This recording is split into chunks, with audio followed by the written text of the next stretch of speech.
Good afternoon, everyone. I'm Madeline Milka, APAC's President and CEO. Welcome to today's APAC's Legislative Leadership Series discussion on housing issues, home ownership, and access to capital for AAPIs. Today, we are proud to present a conversation with experts from a variety of organizations to talk about all of these issues. Before we start this panel, I would like to welcome David Byrd, National Director of the Minority Business Development Agency, for opening remarks. Director Byrd was appointed as the National Director of the Minority Business Development Agency, or MBDA, part of the U.S. Department of Commerce in June 2020. In this role, he oversees the development and implementation of agency initiatives, policy agenda, and federal grant programs. He joined MBDA as the National Deputy Director in October 2019, after serving as the Deputy Assistant Secretary of the Office of Policy Development at the U.S. Department of Housing and Urban Development, or HUD. Previous to that, Director Byrd worked as a talent scout for executive appointments and on the HUD Agency Action Team, organizing the blueprint for HUD policy and personnel infrastructure. He has more than 28 years of dedicated public service experience at the county, state, and federal levels, including executive level positions in government operations, administration, and economic development. He has served as Deputy Chief Administrative Officer for Prince George's County, Maryland, woohoo, my hometown, Chief of Staff to the Lieutenant Governor of Maryland, and Associate Commissioner for External Affairs at the Social Security Administration. Director Byrd's longstanding commitment to public service is admirable, and we are appreciative that he is joining us via phone for opening remarks today. Please join me in welcoming Director David Byrd. Thank you very much, Madeline, and thank you to everybody who's on the phone today, not only on the phone, but joining us as part of today's conference. I'm very thrilled, happy, and honored to join with you today and tell you, for those who don't know and those who are familiar, give you some more information about MBDA. We're 51 years old this month. We were started in 1969 under Executive Order 11625. And when MBDA was started, there were 330,000 minority-owned businesses in this country. Today, there are 11 million, employing 8 million people, representing $1.8 trillion to the U.S. economy. If MBEs didn't exist, you'd have to invent them. And as part of that importance to the U.S. economy is even more so the impact that we have as MBDA on that economy. And our impact is in three ways: access to capital, access to contracts, and access to markets. In our access to capital, the agencies support minority-owned businesses gain access to $1.6 billion in capital last year. And also last year, MBDA helped minority-owned businesses secure $3.1 billion, that's with a B, in contracts, 68%, which were with the private sector. And Madeline, I want to make that point because most people think that MBDA only helps minority-owned businesses get government contracts, when in fact, almost 7 out of 10 contracts are with the private sector. And then we do access to markets. MBDA has helped MBEs facilitate more than $300 million in export transactions last year. And we have 4 export centers. MBDA has 4 export centers around the country to help MBEs that are interested in getting into the exporting game. We have a center in Chicago that focuses on Africa. We have a center in Sacramento that focuses on the Pacific and the Far East. Our center in San Antonio focuses on Latin America, and our center in Miami focuses on the Caribbean. We have 24 business centers around the country. We have 4 advanced manufacturing centers, and again, we have 4 export centers, and we have a federal procurement center, which is solely dedicated to teaching minority-owned businesses how to go after government contracts and win. You can easily, if you see the slide, you can easily see where our centers are located, or you can go on our website, which is www.mbda.gov, and you can see where the closest place is to you, who the operators are, how you can get in touch with them. Just a couple of more points I'd like to make.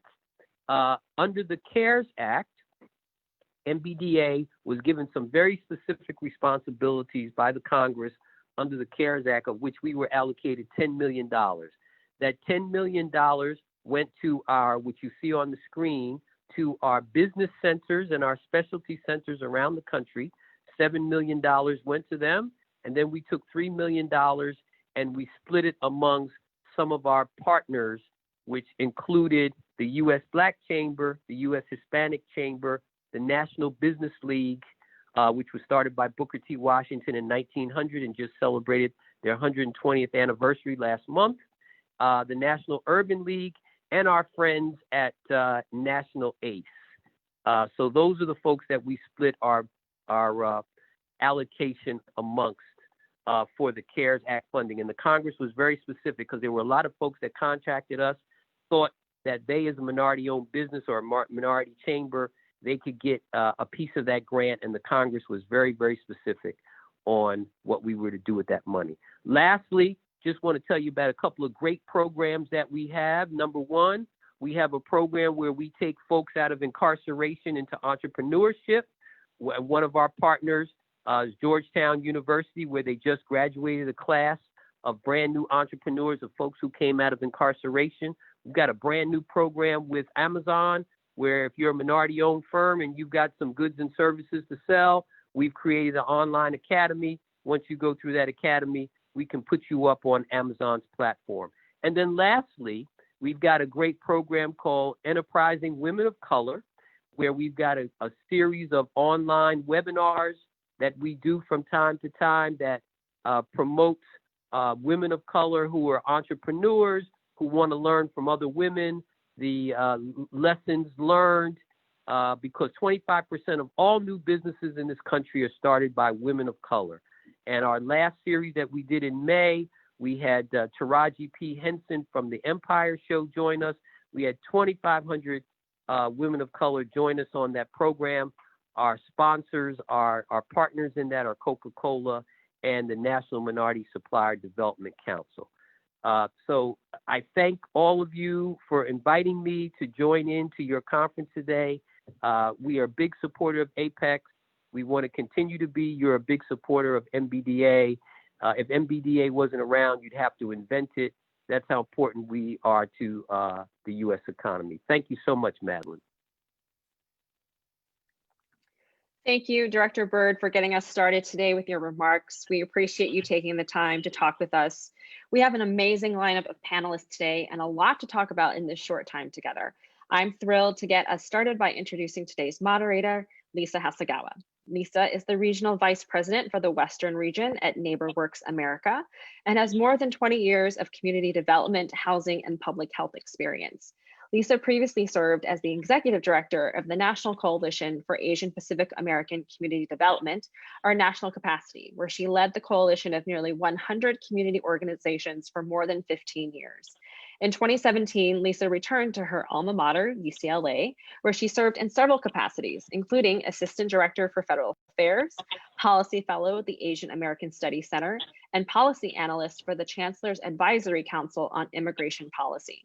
In addition to teaching an undergraduate course and guest lecturing, she serves as a mentor to graduate students at the School of Public Affairs as a Senior Luskin Fellow, and to undergraduate Native American, Pacific Islander, and Native Hawaiian students as a mentor for the Supporting Undergraduates Natives program. Lisa recently served on the board of the Little Tokyo Service Center, a NeighborWorks network organization, and also previously served on the boards of numerous advisory committees for government-sponsored enterprises and financial institutions. We are so thrilled she could join us to share her wealth of knowledge and moderate this conversation today.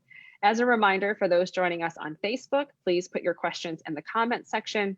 And if you're joining the webinar, please use the Q&A chat box feature. Lisa, it's all yours. Thank you. And I will just ask all of the wonderful panelists to turn on their videos. Wonderful. I'm so happy to be here. Thank you, Madeline. It's nice to be back doing this session today with the Asian American and Pacific Islander community. I don't get to do that as often as I used to. So we have with us a wonderful panel, and I'm going to ask each of them to go and just maybe give us a 2-minute introduction of yourselves and the organizations that you represent. And so I'll start in the top corner here with Hope from AREAA. Great. Thank you, Lisa. And thank you for APEX for hosting this important panel discussion on housing and capital access. My name is Hope Atuel. I am the Executive Director for the Asian Real Estate Association of America, or AREAA for short. AREAA is a trade organization with about 17,000 members and 41 chapters in the United States and in Canada. And we are all about promoting home ownership and moving the needle of home ownership for the Asian American and Pacific Islander community. We have been in existence for, my goodness, 17 years now, since 2003, founded by John Wong, Alan Okamoto, and Jim Park. And have done great things for the community, removing barriers that are challenges, again, for homeownership. So great to be part of this panel. And again, thank you for the invitation. Thank you, Hope. Look forward to talking to you more about homeownership in Asian American and Pacific Islander communities. I'm going to go down to Seema, my successor at National Capacity. Seema, tell us about all the great things you all are doing. Thank you, Lisa. Hi, everyone. Seema Agnani. I'm the Executive Director of National Capacity. I have been in this role for more than 5 years now, came in after Lisa. National Capacity is a member organization. So we have about 100 organizations based in API communities around the country. Our members are predominantly working on issues of housing and economic justice. We are a HUD intermediary as well. So we run a housing counseling network, essentially where our member organizations provide really critical housing services in order to preserve and support local API communities. I used to work with one of our member organizations, Chaya CDC in Queens, New York. So, I was there for many years before joining Capacity on staff. Thank you. Thanks, Seema. Margarita. Thanks, Lisa. My name is Margarita Satini. I'm the Executive Director for the Utah Pacific Islander Civic Engagement Coalition. I'm also an organizer with Sierra Club. And really our goal is to really bolster the civic engagement of our community. And again, I think I brought this up with our group the last time we met, and I said, housing is not my area of expertise. We came upon this because how COVID has really shed a light on the inequities within with many of our communities of color. But we also realize the importance of home ownership and having a vote and how it provides you power when dealing with your city council, with your legislators. Home ownership means you get listened to. So definitely not an expert, but in this field for the opportunity to seek housing relief for our communities who are being heavily impacted by COVID right now. So I'm also an Apex leadership graduate. So I went to their leadership training and graduated a few years ago. So that's on my resume as well. That's great. That's great, Margarita. Look forward to having your voice in the conversation. Daniel from ACE, National ACE. Hi, Lisa. My name is Daniel Oliver. I'm the Chief Operating Officer at the National AAPI Chamber of Commerce and Entrepreneurship, also known as National ACE. We're a national nonprofit organization whose mission is to serve as a strong advocate of API business interests and affect positive change on all issues that enhance and advance the goals and aspirations of API business owners. I want to thank Madeline, Milka, and everyone at APEX for providing the space for today's discussion, and also thank MBDA Director David Byrd for his remarks and for his strong leadership during this very trying time for minority businesses across the country. At National ACE, for the past 7 months, we've worked closer than ever with our national network of more than 60 affiliate chambers and partners around the country to ensure that the API business community has the most accurate and up-to-date information about the resources that are available to them during this pandemic. We've been concentrating mainly on providing technical assistance to help tackle many of these issues, and in helping businesses with financial assistance and access to capital. So thank you very much for having me on this panel today. Yes. All right, we're just going to dig right in. I am excited to talk about this topic here today. We're going to be talking about housing issues, homeownership, access to capital, and wealth inequalities. And so I think that all of you have something, very relevant, to say about this topic. But I wanted to sort of start off with sort of the impact. I think all of you sort of mentioned it in your introductions, but if we could dig a little bit deeper into the impact that COVID has had on the communities that you serve and the issues that your organization is tackling. And so I'm actually going to start with Margarita. She mentioned it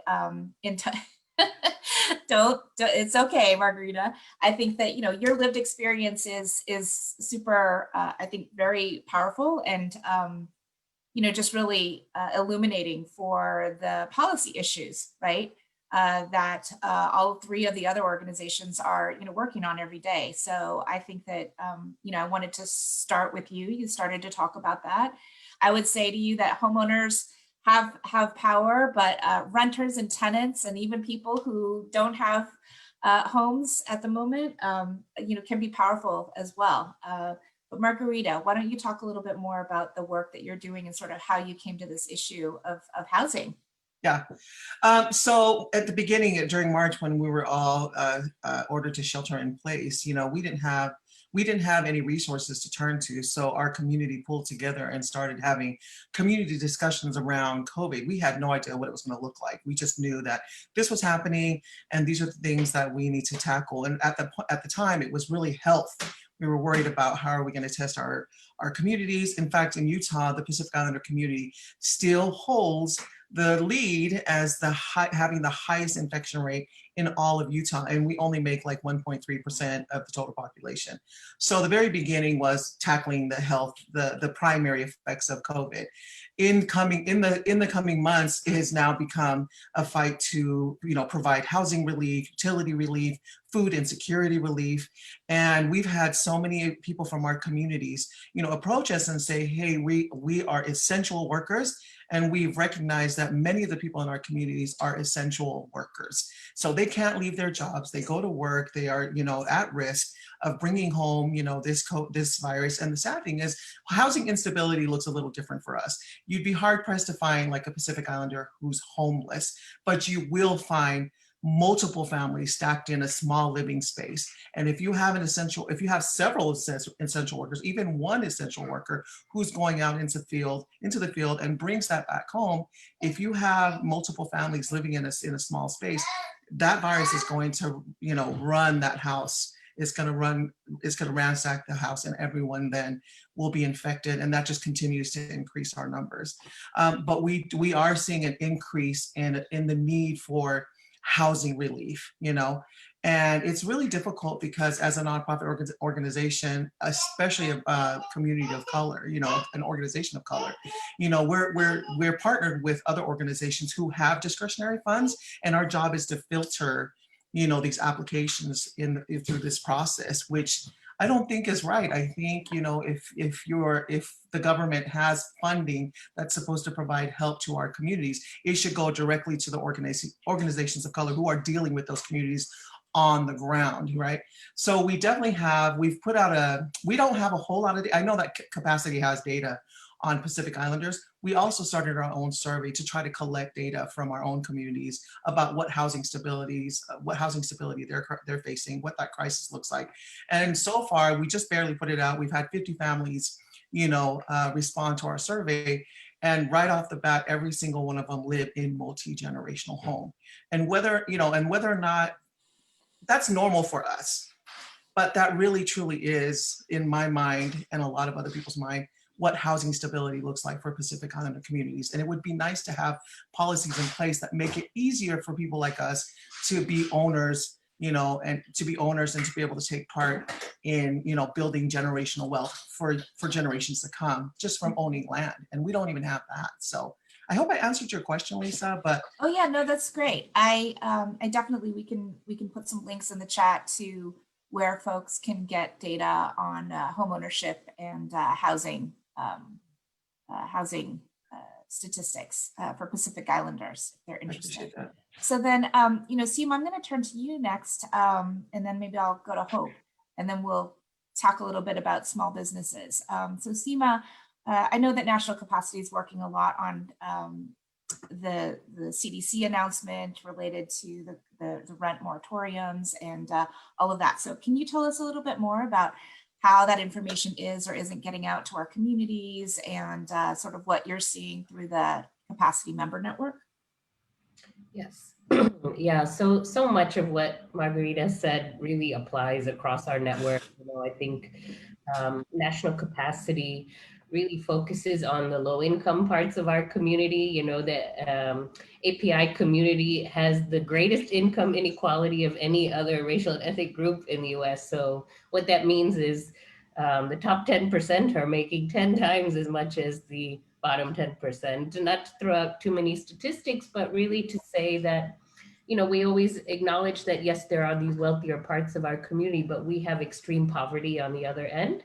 And that's really the community that National Capacity is focused on. So in terms of the housing, the health and housing has never been more intertwined, is something that our industry has been talking about it for a while, but I feel like COVID really revealed those connections in a way like we never have seen before. And so, in terms of the rental side, the CDC recently announced an eviction moratorium. Many people felt that was a win. That was something that many of us have been pushing for. However, what it didn't do was offer resources for renters then to pay their rent and get caught up. So what we have now is sort of a standstill, if you're lucky. We're worried that there will be a real eviction crisis coming very soon when these moratoriums are lifted. So, every state had approached the issue for renters very differently. And so some states had strong protections, had already put in eviction moratoriums, and others did not. And so the CDC coming in was helpful, but legislatively, we need resources for tenants to catch up on their rent, because now, we're already hearing stories of landlords, threatening tenants with eviction immediately upon the moratorium being lifted. So, that is really an unanswered question and something we're continuing to push on. I would say more broadly for APIs and the housing solutions that have been offered to date around COVID, nothing has been done in language. And that has been a major challenge for all of our groups. And so our groups have had to, collect food donations, deliver them to community. They've had to, for those that own properties, have had to make all the adjustments that other landlords have had to make. And they've had to translate everything and try to get the information out into the community. So, we're really proud of what our groups have been able to do. There's so much more need out there. Yeah. Thanks, Seema. Hope, I think that it's renters, but it's also homeowners who, I think what Seema was saying, I was talking to her earlier about how folks are not necessarily taking advantage of the forbearance options. They don't, know a lot about it. That information also is not getting out to folks. So talk a little bit about what AREAA is doing in that space. Yeah. Thank you, Lisa. I think at the beginning of COVID, that was one of the things that we certainly were very worried about, right? What is going to happen? We didn't want it to be reminiscent of the last housing bubble. And I think what was certainly helpful was to work with Fannie and Freddie. And I think they quickly mobilized their resources to provide in-language services and support and materials for homeowners who may need assistance, whether it's forbearance or what have you during this time. The issue is that as you had mentioned, these materials, and Seema might have even alluded to this, these materials may exist, but it's hard to kind of like put it to the ones who need it. And Lisa, as you said, a lot of our community members are not even sure how to take advantage of this. And don't know if you remember this, but at the beginning of the whole idea of the forbearance, there was very little information on how forbearance would work, right? There was very little guidance even on, okay, after the third month, is it a balloon payment, right? Is it extending the loan? And I think lenders were also confused on what the guidance would be from the agencies. So it's still a concern, obviously, for our community, particularly those who may not have access to the resources that are in language. And so it's great to be working with organizations like National Capacity and other type of like agencies that have access, direct access to our community members. I think that's a big concern right now. You know, now that forbearance is coming to like a close after that third month, what does that look like? And I know you were going to also ask or talk about small business owners. We know that a lot of Asian Americans and Pacific Islanders are small business owners, and they're greatly impacted by this. And we're hoping that there's not a great deal of foreclosures that will be a result of this COVID crisis. Right. So that's something that we're working on, Lisa.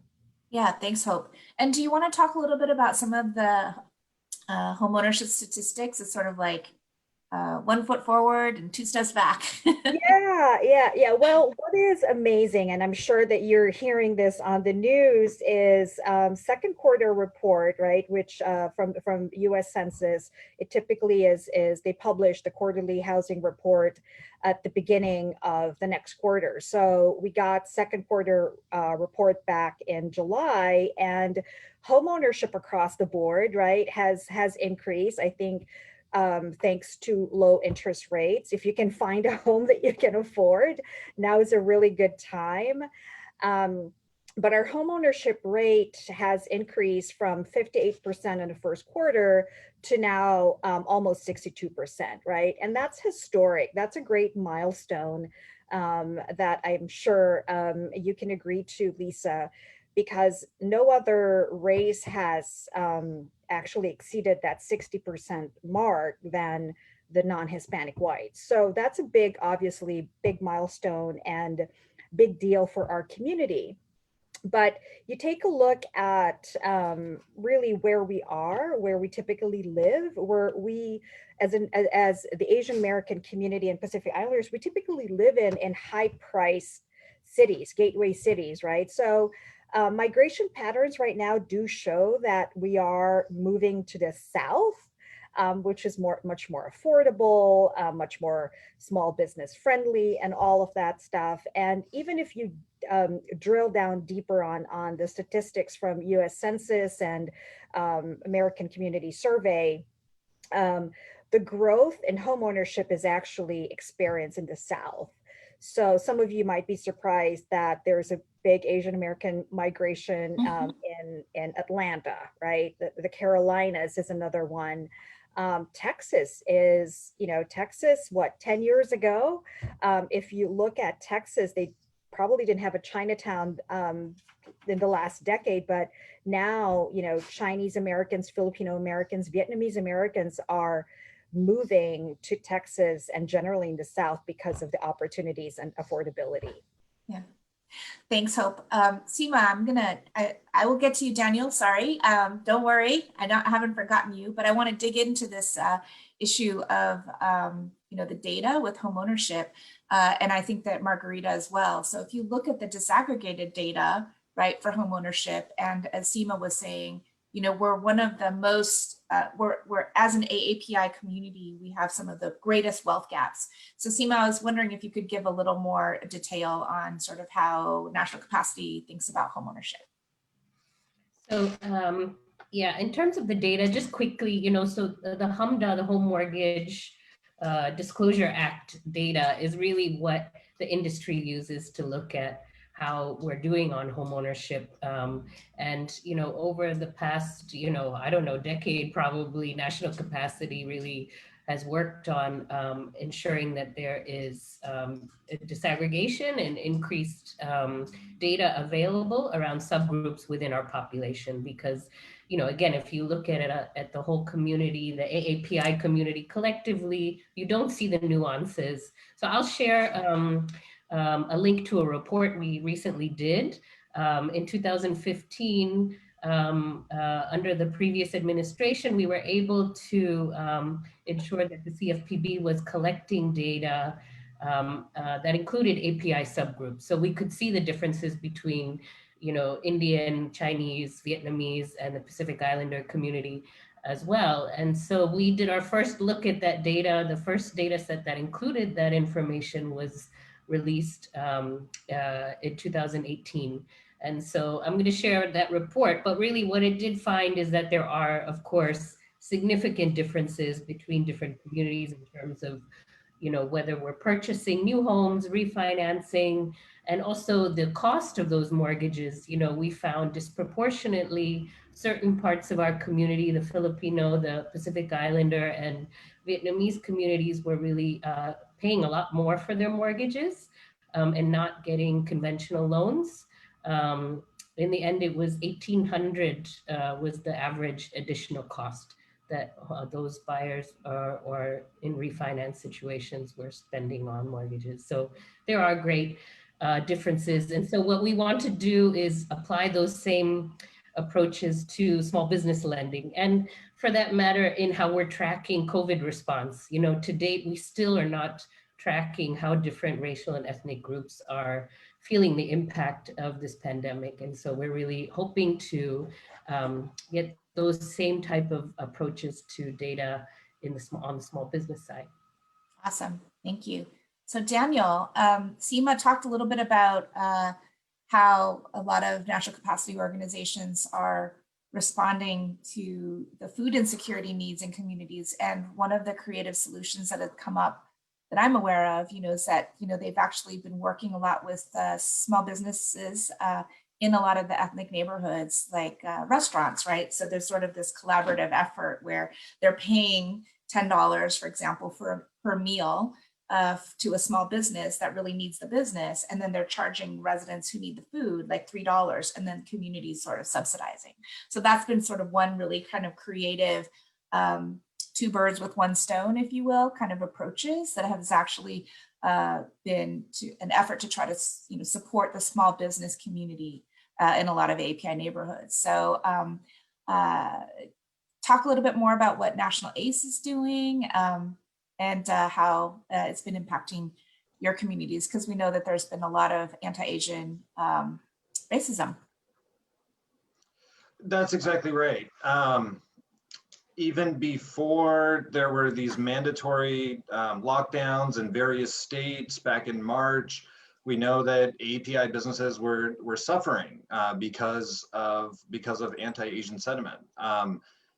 In March, for example, nationwide, 60% of all Chinese restaurants were closed.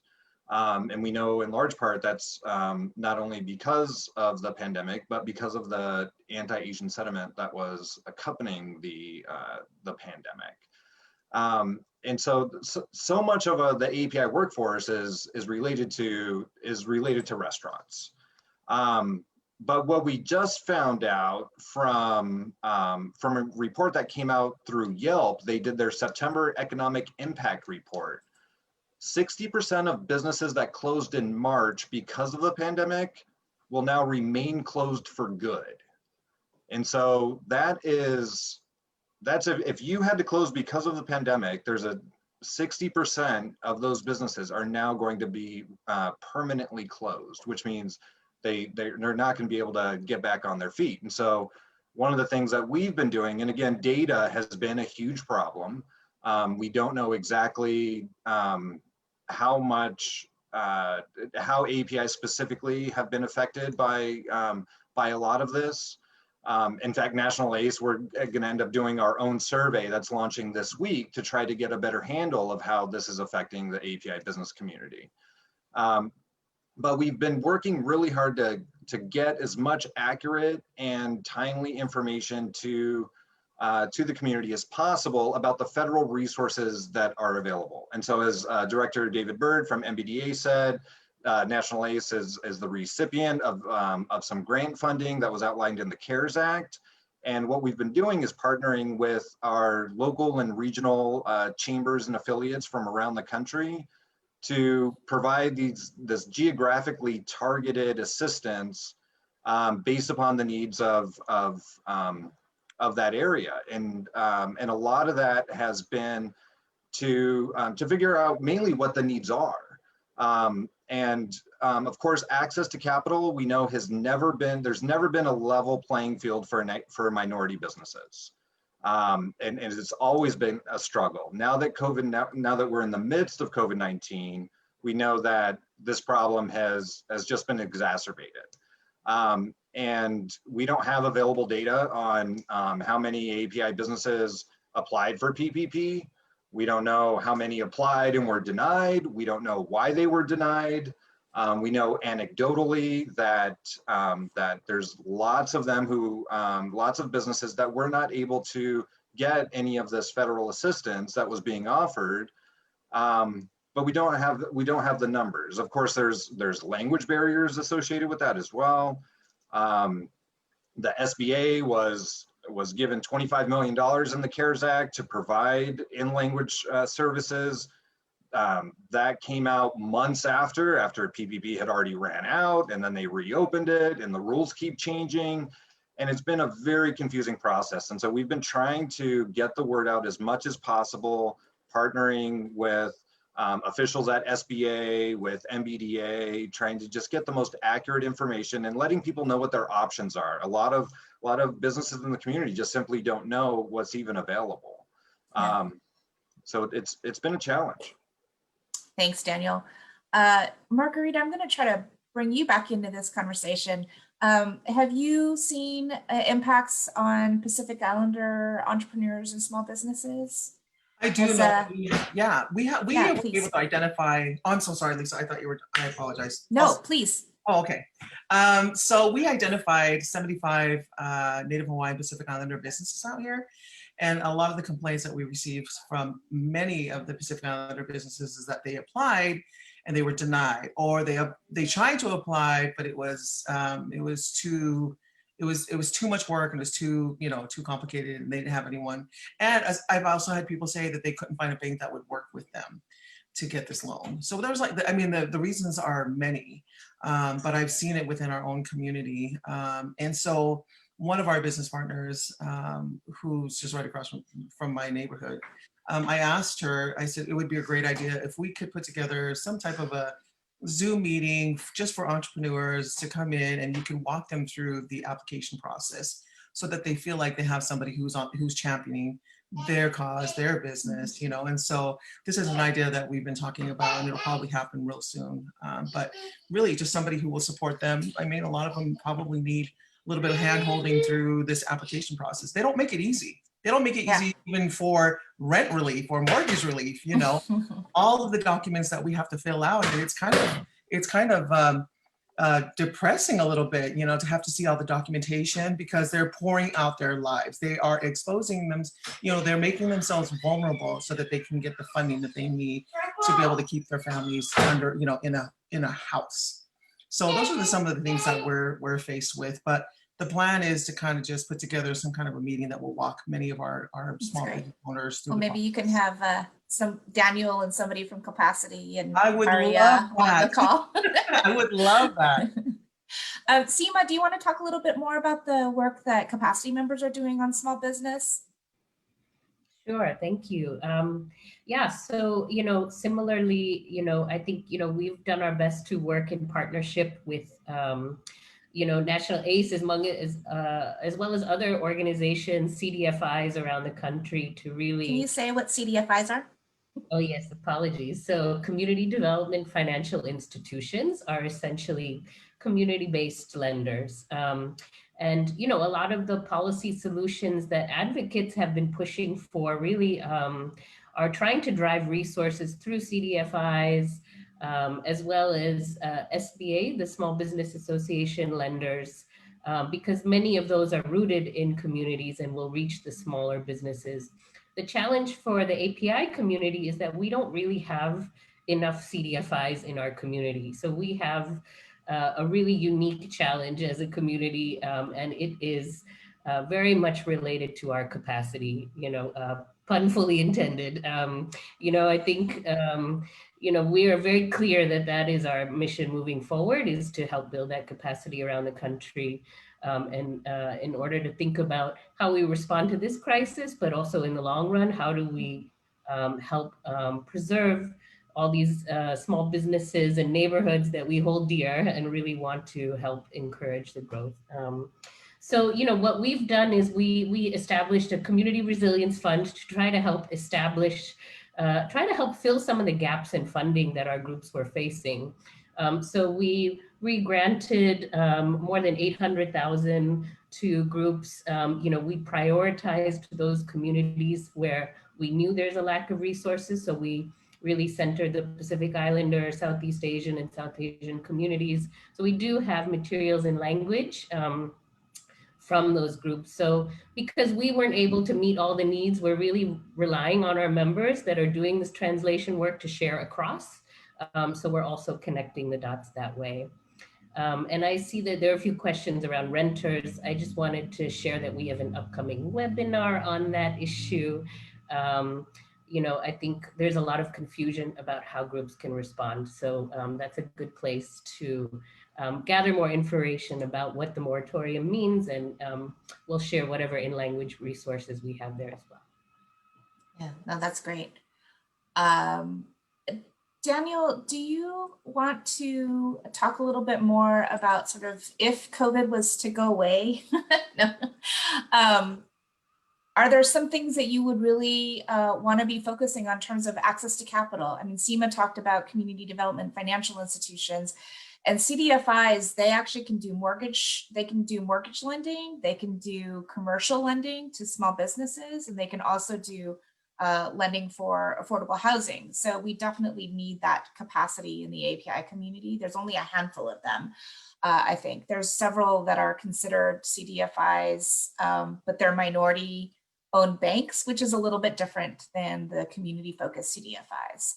So Daniel, what are you all thinking about in terms of access to capital sort of for the long haul? That's a good question. We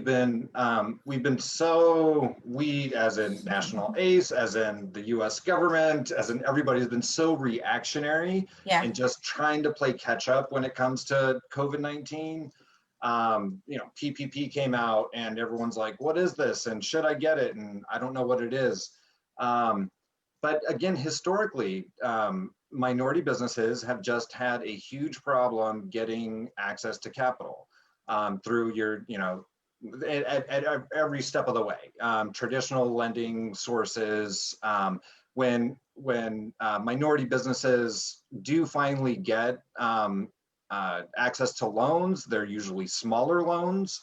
They come at higher interest rates for no other reason than the fact that there's a minority applicant. And so this has been something that we've been fighting for a long time.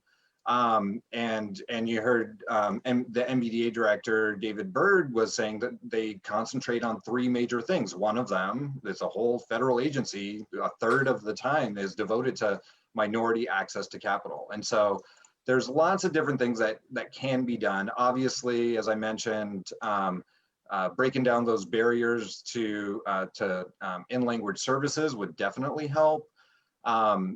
Providing just resources and information just about what services are available, and that's where we've been trying to play a role. But we need lending institutions to also adopt policies that promote fair lending and prohibit lender disparity.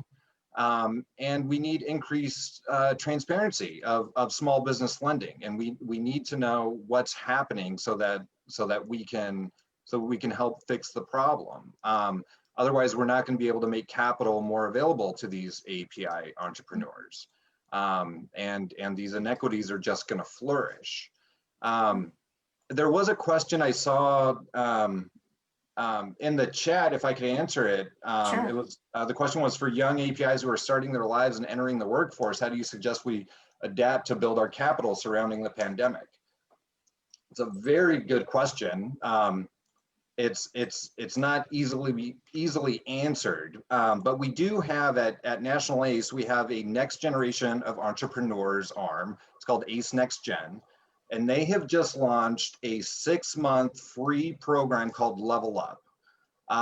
It's for young APIs who can learn how to get the mentoring they need and learn about resources that are available. All of the information is available on our website, acesmallbusiness.org. And all of the services that we have are 100% free. We also have one-on-one business consulting for free that we're trying to get more and more people to take advantage of. If you're a struggling business and you need help with pivoting your business or anything like that, you can give us a call through our website and we can put you in touch and you can have free one-on-one business consulting. And so, as I said, these issues, they're so multifaceted. It's not a chicken or the egg sort of question. It's all of these things are just happening at once.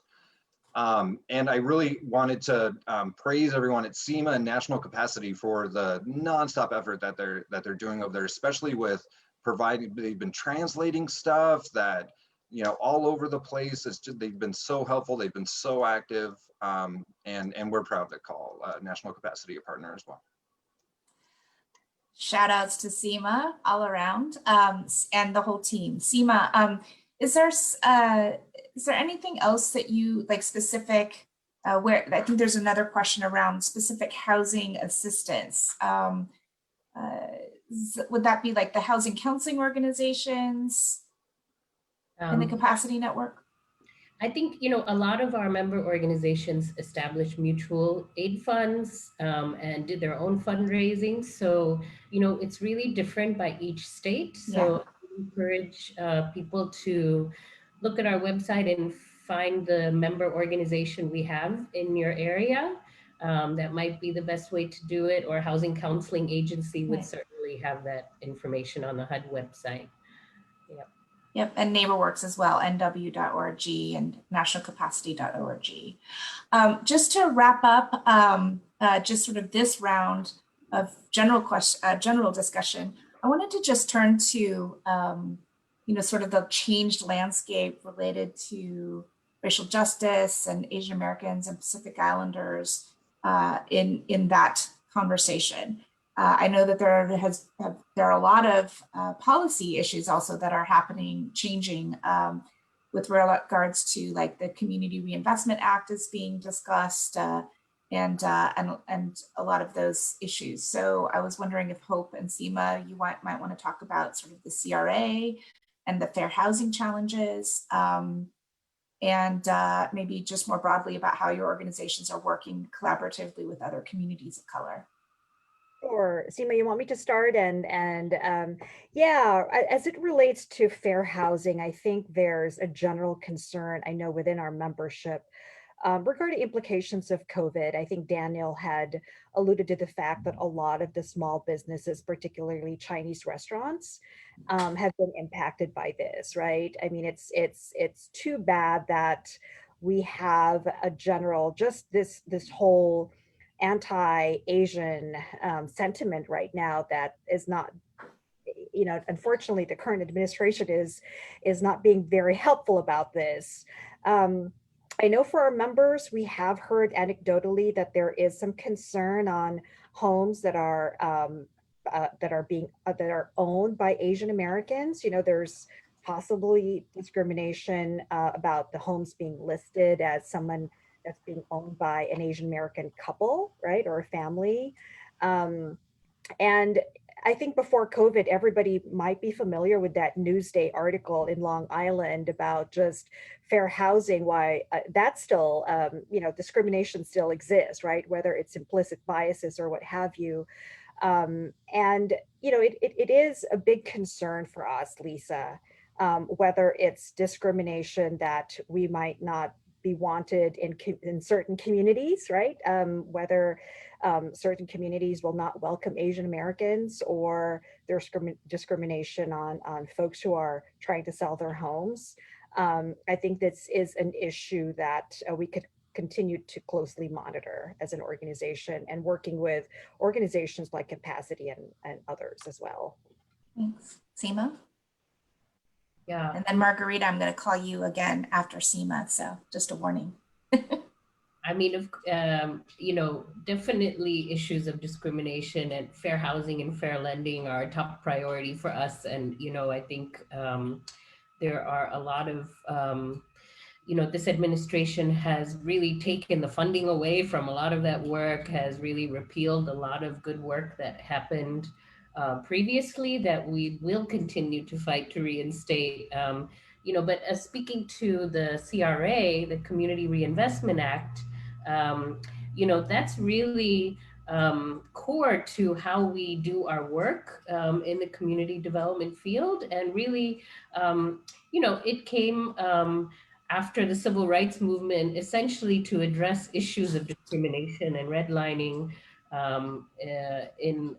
across the country. And so right now, the Community Reinvestment Act is being discussed for reform. It definitely needs reforming. Everyone's in agreement about that, you know, because right now, all the online lenders, there's really nothing regulating. FinTech is what we call it, you know, financial technology. So we definitely need to reform CRA to ensure that we hold those institutions accountable also to communities of color. So that is work coming ahead. And I think National Capacity will definitely be involved in that. And many are watching it, you know, because I think as we see the racial dynamics really emerging across the country and the need for us to work in solidarity with other communities of color, you know, National Capacity has been working with other civil rights organizations on the national level to respond to some of these attacks on fair housing, and certainly looking forward at CRA. You know. Thanks, Seema. Margarita, you don't need to know anything about CRA or any of that stuff, but just sort of how do you see sort of housing discrimination or just discrimination, you know, affecting your community and their access to whether it's housing or services or small business loans? You talked a little bit about it before, but anything more that you wanted to share related to how you think your community might get more involved in some of the advocacy? I definitely want to, I mean, I'm sitting here and I actually feel like I'm an audience member because just because there's some of the great minds that I am actually sitting here and listening to. I don't know if you noticed, but I'm actually taking notes and taking down everyone's contact information. You will be hearing from me. But I do want to make sure that my community has access to be able to for that process to be smooth, that they're not being faced with discrimination. But we're already dealing, like some of our West Side neighborhoods, we're already dealing with gentrification. You know, there's already conversation out there amongst the more affluent about purchasing homes in areas that have been predominantly communities of color. These were safe spaces for us. They are no longer safe spaces anymore. You know, we're seeing things in these communities that we normally wouldn't have never seen before, you know, where, you know, other demographics are jogging with their dogs and walking with their, you know, you're starting to see like these little changes. Coffee shops are popping up all over the place. These are sure signs that stuff is changing. The neighborhood and the demographic in the neighborhood is changing, you know. And I've heard from people who have been pushed out of their community that they're having a difficult time finding somebody that will give them a loan so that they can purchase their first home, or that they can, you know, retrofit their home for, you know, to be more energy efficient. Like they're just having difficulty, you know, getting access to these resources. And we already know that this has a lot to do with racial policies, you know, and you know, if you have a different name on that application, you may not be looked on favorably as you would if your name was something else, you know. So yeah, definitely I'm hearing these complaints, and we're working closely with other organizations to see what can we do to make homeownership, you know, more accessible for our communities. And Margarita, show us your shirt. Nice. It was a little cold over here because I'm like, I didn't put my sweater on. No, just talk more about that. Tongans for Black Lives. Was there a group locally in Utah that that put that together? No, we just have a lot of Pacific Islanders who, you know, were allies to the Black Lives. I've spoken at like several Black Lives Matter protests, and I have a close relationship with the leader of the Black Lives Matter chapter out here in Utah. And, you know, in my mind, you know, we're the beneficiaries of a lot of the work that has come from Black movements, you know, like civil rights, you know, and one of the conversations that we're having, I'm having a difficult time because Utah is such an uber conservative red state. Many of the members in our community are also think they identify with the Conservative Party, but you know, I'm sorry if this is, I know this is a nonprofit organization and you're just describing your community, it's fine. I'm describing my community. So, you know, and just having, you know, right now we're in the process of, we've been creating and mobilizing members around one of our police departments that has been just horrible in their treatment of people of color and just people who don't fit their mold, you know, and so it's volatile here, just like it is everywhere else. There's social unrest everywhere. So, Seema, Hope, or Daniel, did you want to talk anything more about sort of how you're working with other communities of color? I mean, well, Seema, you already talked about that. Daniel, do you want to talk a little bit about that? Sure. We've been working very closely. We were pre-COVID-19, but so much more now during COVID-19, working closely with the U.S. Black Chamber, as well as the U.S. Hispanic Chamber on a number of issues, as well as the National LGBT Chamber. But we know that this is it's been a sensitive topic, I think, for the AAPI community and the AAPI business community, because we at the same time want to make our voices heard as well, but we understand that we understand how we got here, and so we've been doing our best to say, you know, do not forget about our community as well, and at the same time, this is all necessary and good and needs to happen, and so we've been working very closely with our partners in the minority community.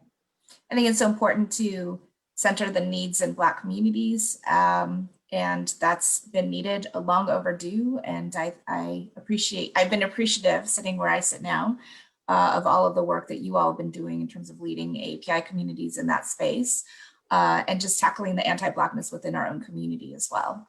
So, so yes, I appreciate all of you for taking all of that on. I wanted to just turn a little bit to 2021.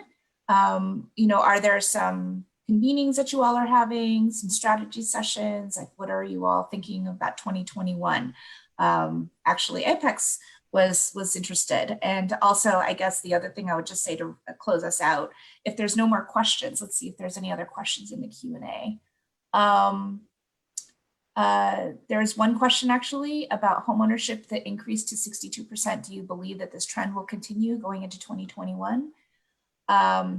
And there's another question about, has race been an issue for APIs transitioning into homeownership? That's sort of a big question. I mean, certainly I think that for a lot of APIs, housing discrimination is still very real. And the lack of wealth and different kinds of credit, I would say. Maybe Seema, you could talk about that. And there's a specific question for you, Daniel. Hope, do you want to talk about homeownership into 2021, whether you think that's sort of a blip or a long-term thing? And then Seema. You know, interestingly enough, that question persists, right? Will we continue to see an increase in homeownership rate? And you see economists, even from NAR, predicting, and other economists predicting a strong housing market and even gain in homeownership in the next few months into 2021. What I think is unknown is really the long-term impact of COVID with small business owners, with our jobs. There's so much still uncertainty, right? You talked about insecurities, but there's also financial insecurity. There's job insecurity for a lot of us. And we don't know really how long we're going to be in this particular circumstance. And we hope that we can get out of this soon. So it really depends how long this pandemic is going to go, and what's going to happen too with the elections, right? We're thankful that rates are still historically low, interest rates. Again, that's, I think, propelling homeownership, if you can find a home that you can afford. So there's a lot of, I think, factors, Lisa, that could dictate this. What's going to happen with elections, what's going to happen with interest rates, our inventory going to continue to be tight, or will we see foreclosures that's going to kind of like mirror what had happened in the housing bubble 12 years ago, 13 years ago? If that happens, then, there's going to be a crash then. But it doesn't seem to be whatever is happening doesn't seem to be indicative of that. So a lot of economists still predict that we are optimistic with housing prices and homeownership. So we'll see. We will see, but we take the positive and the optimistic approach to 2021. Thanks, Hope. Seema, do you have a different take on that? I mean, I think that obviously, with the lower income communities, I am concerned about sort of foreclosures and impacts on folks' credit and gig economy workers. Yeah. I mean, I definitely agree that it really depends on the policies we put in place now to respond to it. So speaking of 2021, I mean, we're really going to be pushing for bold investments in not just home ownership, but for renters and small business owners. Really, home ownership and small business are the two primary ways to build wealth in the country. And so these two issues are really, top priority for us. And, as much as we can all organize around supporting or pushing for better relief and recovery for our communities and other communities of color, the better. So far, the housing industry, the homeownership, is doing okay, but, we will wait and see. I think it's too soon to tell. Yeah, I think that we've been feeling like the can keeps getting kicked down the way a little bit because the unemployment benefits have continued, the expanded unemployment benefits, and the housing eats, or what did you say? The house eats first. I think that's the saying. And so people are cutting so that they don't, so that they can continue either as renters or as homeowners. And once that stops, we're concerned. At least NeighborWorks, we've been, sort of trying to figure out, what we might do in that case. Daniel, I'm going to bring you into this conversation because actually, small business ownership and entrepreneurship, oftentimes actually, because that is predominant in a lot of immigrant communities, that sometimes has an impact also on people's access to home ownership and vice versa, because it's the way that banks look at your credit. So I don't know if you have any predictions. Predictions, I do not. No crystal ball, Daniel? No, I mean, these are such uncertain times, and it's frustrating and it's difficult, and we're hopeful. What's interesting, there was this Facebook survey of some 86,000 businesses a couple of months ago that really just outlined everything we knew, that talked about how businesses are closing, revenue is down, employees are down, people need access to capital, they need access to contracts. But what was interesting is that the vast majority of all of those businesses remained optimistic about the future.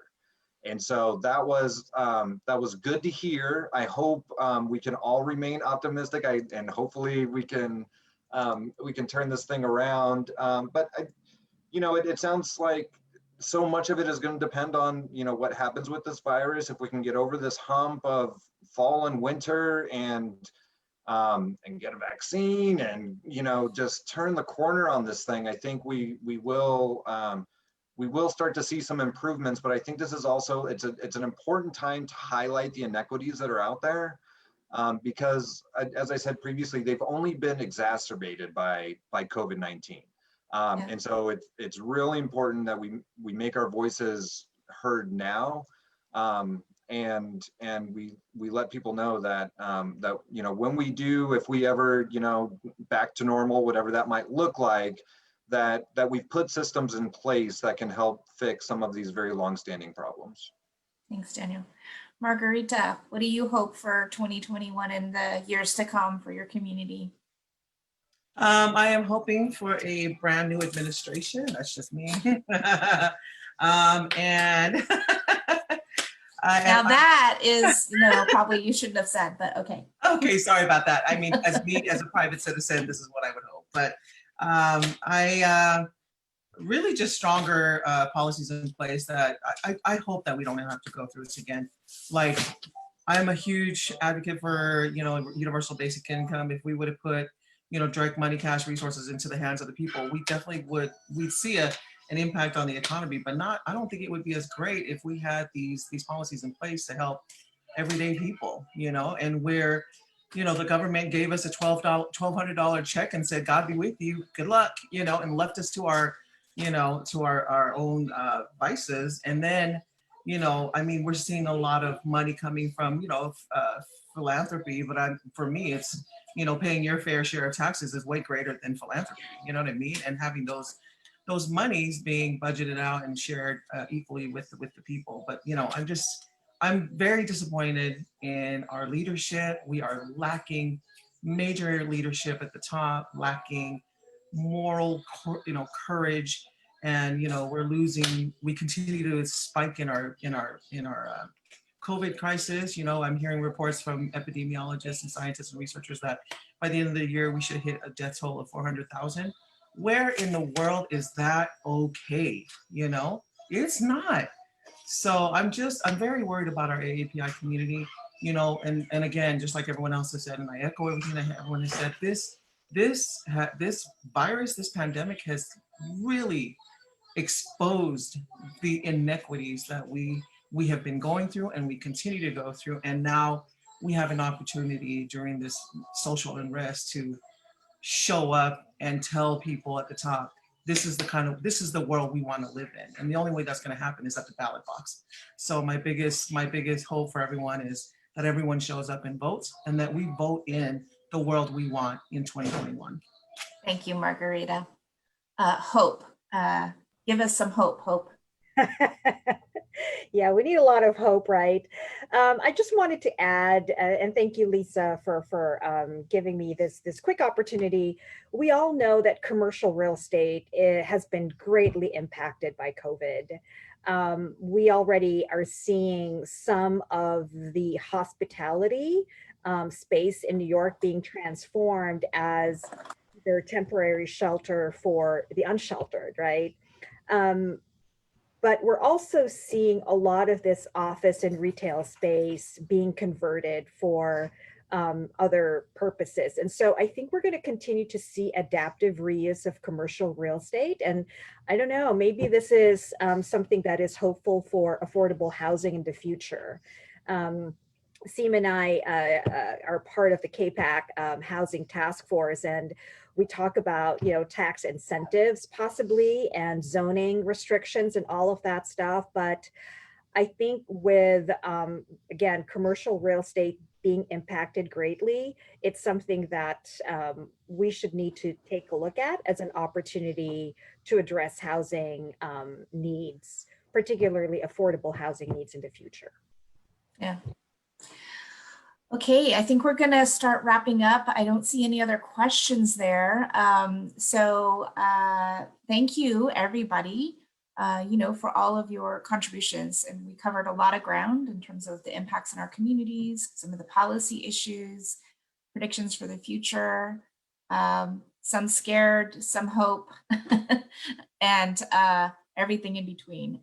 It's been a lot, I know, for so many of us who are out there supporting nonprofit organizations that are really working day to day with impacted folks in our community. So any just sort of last closing words, and then Hope, I'll count that as your closing words, and we'll go to Margarita, and then Daniel, and then Seema. My apologies for my comment earlier and being and being very political, but I just wanted to say thank you, Lisa. What a phenomenal job you've done, like, facilitating this discussion, and also very honored and grateful for meeting, Daniel, Seema, and Hope, and the work that they're doing. And I hope that we all continue to push forward our agenda to make sure that there is equity in all things, whether it's, energy, energy efficiency, in economics, health, that I hope that we in the future get what it is we've been fighting so hard for. So thanks. I thank everyone for that. Yeah, Margarita, it was one of the gifts of facilitating this was to get to meet you. So thank you for your voice. I have enjoyed getting to know you too. And go to Daniel. And before you go, Daniel, to the young person who wants to know whether they should become a homeowner, there are lots of resources online about how to make that decision. So I'll lead you to Hope and Seema and NeighborWorks. You can find a housing counseling agency and help. You can get some help with your budget and sort of figuring out when homeownership is right for you. Daniel. Yeah, so I was answering a lot of the questions by just typing them. I assume the people answering can see those somewhere. Yeah. Yeah. Okay. Good. So Lisa, I would just want to say it's great to see you. It's been so long. Thank you very much for having us today, and of course, always a pleasure working with Seema and Margarita. It's been great meeting you, and Hope as well. This has been fantastic, and I just wanted to also thank Madeline for allowing us to be here. Yeah, thank you. Seema, you want to close us out, and are there any calls to action? Yeah, well, also echo all the thanks to APEX and Lisa. Always wonderful to be in conversation with you and my colleagues. It's been a great discussion. I guess some closing thoughts is, I do have a lot of hope based on, what we've been seeing lately, the uprisings around racial justice really give me a lot of hope that maybe this country is finally recognizing some of the work we need to do. And I'm hoping that as we move to solutions, none of us were satisfied with how things were going before. Mm-hmm. So, I feel like the leadership that we do have in our communities is really where the solutions are. Yeah. And all we have to do is lift up those voices and listen to people like Margarita to get to where we need to go. Totally agree. Thanks, Seema. I'm going to hand it back over. Thank you, everybody. Great conversation. I hope it was helpful for folks. And I'm going to hand it over to Madeline. Thank you, Lisa, and thank you to all of the panelists for having such a dynamic conversation today and sharing your time and insight with all of us as we learn more about these issues. I know it's a volatile period, and so having your steadfastness is so important to this community, and appreciate everything that you have talked about today. We have one final panel left in our legislative leadership series. That is this Thursday, October the 1st at 2 p.m. Eastern. Join us as we wrap up the series with a powerful discussion about exploring the diversity in the AAPI community. We know the AAPI community is far from a monolith and includes such a vast array of ethnicities, nationalities, religions, cultural groups, and languages. While we work together to advocate for our community under this label, we know that the needs of many different groups within the AAPI umbrella are not always the same. Thursday's panel explores different identities within the AAPI community by bringing together diverse voices to talk about unique issues their communities are facing. We also invite you to join us later that evening for APAC's celebration, Asian Prom, going virtual. So register to join us on Thursday, October the 1st at 6:30 p.m. Eastern. You can RSVP to participate in all of these exciting events by visiting the APAC's website at www.apacs.org. Thanks so much and enjoy the rest of your day. Thank you.